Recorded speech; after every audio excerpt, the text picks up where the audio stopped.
অবসর নিইনি, কোথাও যাচ্ছি না, শুধু এই ম্যাচটা থেকে সরে দাঁড়িয়েছি। সিডনি টেস্টের দ্বিতীয় দিনে সব জল্পনায় জল ঢেলে জানিয়ে দিলেন রোহিত শর্মা, অবসর নেওয়ার কোনো পরিকল্পনাই নেই, কারো কথায় অবসর নিচ্ছি না। সিডনি টেস্টের দ্বিতীয় দিনে লাঞ্চের সময় যখন ইরফান পাঠান ও যতীন সাফরু রোহিত শর্মার কাছে জানতে চায় সিডনি টেস্টে ড্রপ হয়েছে না নিজেই সরে দাঁড়িয়েছে, তখন রোহিত শর্মা জানায়, রান করতে পারছিলাম না, ব্যর্থ হলে তো মানতেই হবে, তাই দলের স্বার্থে না খেলার সিদ্ধান্ত নিয়েছি। রোহিত শর্মা আরো বলেন, অবসর নিইনি, শুধু এই ম্যাচটা থেকে সরে দাঁড়িয়েছি, রান করতে পারছিলাম না, আমাদের অনেক ব্যাটসম্যান ভালো ফর্মে নেই, ম্যাচে প্রভাব পড়ছিল, অধিনায়ক হিসাবে দলের কথাই আগে ভাবি, কি করলে দলের লাভ ভাবি, সেই ভাবনা থেকে সরে দাঁড়িয়েছি। এটা একটি দলগত খেলা, ব্যক্তিগত খেলা নয়। আমি নিজেই কোচ ও নির্বাচকদের সঙ্গে কথা বলে এই সিদ্ধান্ত নিয়েছি, কোথাও যাচ্ছি না, দলের সঙ্গেই আছি।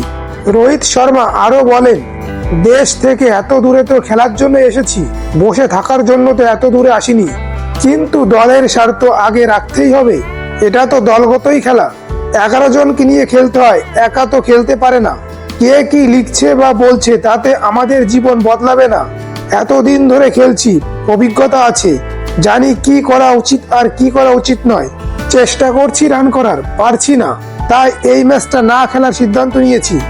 যথেষ্ট সংবেদনশীল আমি, কারো কথায় অবসর নেব না, কখন থামতে হবে এটুকু বুঝি।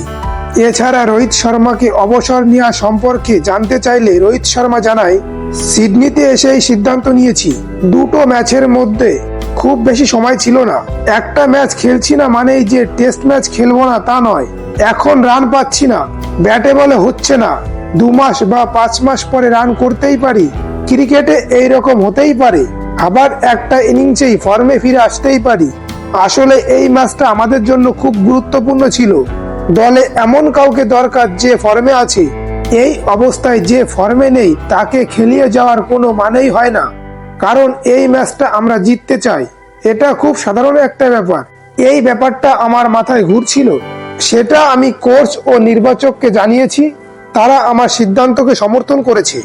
রোহিত শর্মা এখন পর্যন্ত বর্ডার গাভাস্কার ট্রফিতে 5 ইনিংসে 31 রান করেছে 6.20 এভারেজে। দ্বিতীয় দিন শেষে ভারত তার দ্বিতীয় ইনিংসে 141 রান করেছে 6 উইকেট হারিয়ে। দ্বিতীয় দিনের হাইলাইট হচ্ছে ঋষভ পান্ট 33 বলে 61 রান করেছে। ভারতের কাছে দ্বিতীয় ইনিংসে লিড রয়েছে 145 রানে। অস্ট্রেলিয়ার প্রথম ইনিংস শেষ হয়েছে 181 রানে। বন্ধুরা, ক্রিকেটের এমন অনেক ভিডিও পেতে চ্যানেলটি সাবস্ক্রাইব করুন, সেই সঙ্গে ভিডিওটি লাইক ও অনেক শেয়ার করুন। আপনাদের সকলকে অসংখ্য ধন্যবাদ।